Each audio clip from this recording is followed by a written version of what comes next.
د بریکس نیمګړی اقتصادي تړون افغانستان دغه نیمګړتیا له منځه وړلی شي.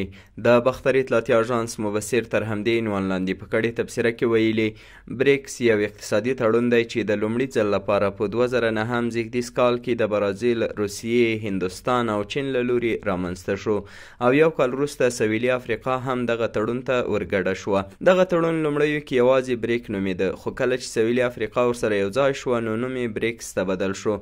یعنې د دغه تړون نوم د یادو 5 هیوادونو د نومونو د تورو له لومړیو هغو څخه جوړ شوی دی. وروستیو کې بریکس تړون سره ځینې نور هیوادونه لکه مصر، عربي متحده امارات، سعودي عربستان او ایران هم یو ځای شوي او ځینې غواړي یو ځای شي. افریقایي، بورکینیا فاسو او د نړۍ ځینې نور هیوادونه هم غواړي دغه اقتصادي تړون غړي پاتې شي، خو له دغه تړون سره د هیوادونو د یوځای کېدو پریکړه تر ډیره برازیل، روسیه، هندوستان، چین او سویلي افریقا کوي.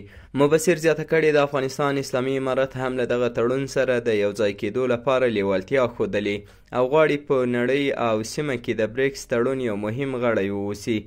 د بریکس تړون ټول غړي باید له دغه تړون سره د افغانستان د یوځای کېدو پر موضوع غور وکړي او په دې باید پوه شي چې افغانستان له اقتصادي اړخه او په جغرافیوي لحاظ د سیمې او نړۍ په یو مهم ځای کې قرار لري او که په کره توګه څېړنه وشي نو راتلونکي کې پر یو لوی اقتصاد بدلیدونکی هم دی. نو که چیرې افغانستان د بریکس اقتصادي تړون غړی شي د دغه تړون ټول غړي یې له ګټې برخمن کېدلی شي او کولی شي افغانستان په دغه تړون کې د همغږۍ یو مهم رول ادا کړي. د افغانستان ښه اقتصادي راتلونکي او ستراتیژیک موقعیت ته په کتو د بریکس تړون پرته له دغه هیواد څخه نیمګړی دی او یوازې افغانستان کولی شي دغه تړون پوره کړي.